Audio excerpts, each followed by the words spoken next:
Happy Friday, guys. We have made it just about. We have some cloud cover out there to talk about this morning, and some low cloud cover at that, some fog developing. Seeing that in Springfield, glancing south and westward from our studios toward the downtown skyline. It's not extremely dense, but we have seen that across parts of the Color 10 viewing area. Seeing the cloud cover clearing from west to east, really I-49 and westward. That's where we've seen that starry sky longer. Temperatures are colder. And that's where the fog has become a little more dense. Not even extremely dense in Clinton or Joplin at 3 miles, but still there could be some pockets of visibility a bit lower than that. Could have some reduced visibility on your commute. So be aware of that. Temperatures are below freezing out that way, and that's where we could have some of that freezing fog to the east, where the clouds have been more prominent. We're not as cool. We're a little milder. Acts like a blanket and holds our temperatures up through the overnight. Stepping through the day, we're back into the 40s by later on this afternoon through 3 o'clock, 49 seasonable. Loads of sunshine, a nice clearing trend, but we will give it that yellow light on the morning ride because of that fog out there, but smooth sailing for sure on the evening commute. If you want to finish that outdoor decorating, some of the Christmas decorating, didn't get to finish that yet. Back into the 50s, Saturday, Sunday, 45, but we are looking at a pretty nice warming trend next week, and we'll have that in our last look at that 70 forecast in just a bit. Thank you, TJ. A nonprofit research organization called TRIP found the average driver in Springfield is spending almost $1,600 every year for driving on bad roads. In Springfield, 21% of major roads have pavements in poor conditions, with another 23% in mediocre condition. 6% of all bridges in Springfield are structurally deficient, and average motorists spend about 34 hours in traffic each year. The additional costs are because when you're driving on rough roads, it's speeding up your vehicle. It's the lost time and the value of that lost time due to traffic congestion. And it's the economic cost of traffic crashes in which the lack of adequate roadway safety features were a contributing factor. The state has not been able to increase transportation investments for years. Missouri's Transportation Department says it would like to see the legislature step forward and put more funding on the table. It's a critical source of funding for major transportation projects in Missouri and in the Springfield area. So it's really critical that the state legislature in Missouri step to the plate next year, and also Congress steps to the plate and puts in place a long-term, well-funded federal transportation program.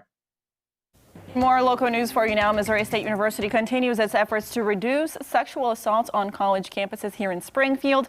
And Nigel McDonald is here to explain that this came from a grant. And what are they doing exactly? What are the plans for the university, Nigel? Yeah, Jen, well, good morning. Project HILL stands for Help, Educate, Advocate, and Listen. And it's a coordinated community approach, first created in 2017 and serves both MSU and OTC students. The group plans to use the grant renewal to reach more people. Victim advocate Rachel Swadley says Project HILL provides things like violence prevention education. She says the pandemic has made it harder for them to check in with students. It definitely does make it harder for students to share information with others about their situation, to have those stable connections, whether that's with faculty and staff or with friends and family. And so one of the most important things that can be done is just to make sure you're checking in with your loved ones. If our faculty and staff aren't able to check in with students as much, I really hope that family and friends are checking in with those students and just saying, hey, how's everything going? How's your relationship going? Is there anything I can do to support you? Well, to learn more about Project HILL and how you can support its mission, visit our website at ozarksfirst.com. And here's a story that scores a 10 with us this morning. There just really is no medical or no human explanation except that it is a total miracle.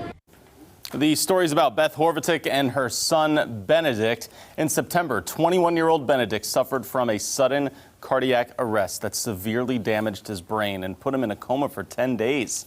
He was on life support, and after no improvement, his family actually had to make the decision of pulling the plug. It was horrific. It's indescribable. Heartbreaking, yet you want to be hopeful. Devastating. There just really are not words. What happened next, though, even doctors can't explain, as he began breathing on his own and within 3 days opened his eyes back up. Benedict's improved at such a rapid pace that all of his doctors were left confused there. He's now scheduled, though, to leave rehab early only with a walker as well when he would have needed a wheelchair. In coronavirus coverage, rural hospitals are facing their own set of challenges, including the unique situation of caring for their friends and neighbors. Dr. Andrew Wyant is a family physician at the Cedar County Memorial Hospital in El Dorado Springs, and he says he has had to treat people he knows personally that have had the virus, adding another emotional element to the already stressful job. I have a patient recently that goes to my church, and he came in. We were able to keep him here, get him through the acute phase of the illness, through the pneumonia, through the blood clots and all the things that go with it. It's almost like a family atmosphere, but yet it's also taxing, you know, because you're so close to these people and you're not only taking care of them as a patient, but you're taking care of them as a friend. Cedar County has seen a spike in cases over the last couple of months, and Cedar County Memorial Hospital says it has added a designated COVID area to help prevent them from having to send patients to Springfield or Kansas City. Down in Arkansas, coronavirus hospitalizations are increasing, but cases of the flu are actually trending in the other direction. This time last year, there were more than 1,800 reported cases of the flu in the entire natural state. Now, as of last week, just 392. Doctors initially say distancing is to thank for that low number so far this year. Our numbers are quite down in terms of positive cases of the flu. I think that's pretty significant because we do have a lot of sick patients coming in, so we are testing for it. However, doctors have still been stressing the importance of being able to get a flu shot as soon as possible to help fight that as well. And while the coronavirus has impacted us all, one group hit particularly hard has been healthcare workers. Cox Health, Mercy Hospital, and the local Boy Scouts of America teamed up to show support for healthcare workers by setting up a donation fund. The American Hero Fund will be collecting donations across the Ozarks and will be used to purchase popcorn for local healthcare workers. If you'd like to donate, you can go to the American Hero Fund Facebook page. All right, another reminder for you, as we've been telling you, those healthcare workers have been in just such a rough condition for all of 2020 fighting the coronavirus. We want to cheer them on this holiday season and want your help to do that as well. Grab a holiday card next time you're out and about shopping. Maybe you're going this weekend. Write an encouraging message in there, and don't forget to send it to us at Color 10, 2650 East Division Street, 65803. Once you have that note in there to the healthcare workers, Mercy, Cox, anywhere that you may know, we'll get it to them and help cheer them on as they get through this holiday stretch. Get your card in the mail to us, though, by December 11th to help cheer them on. Now here's a look at what's coming up after Daybreak. Coming up, only on CBS News, we're talking with the head of U.S. Intelligence, John Ratcliffe, about possible foreign interference in the 2020 election and growing concerns over the theft of COVID vaccine research. Coming up on CBS This Morning. Lighthearted trends coming up this morning. Bath and Body Works. Ooh, That's I love. You like the Bath and place? Body Works. I get that confused with Bed Bath & Beyond, but it's, I didn't know they're known for this big candle sale that they have every year. Wait, it's today? It starts is today. It the started next this 3 morning. days, TJ. Yes. I love Oh that. my gosh, I'm so excited. See that right here? So tell us, what's this all about? So I believe they're like, because they're around like $25. I think they go down to $7 or $8. It's a great sale.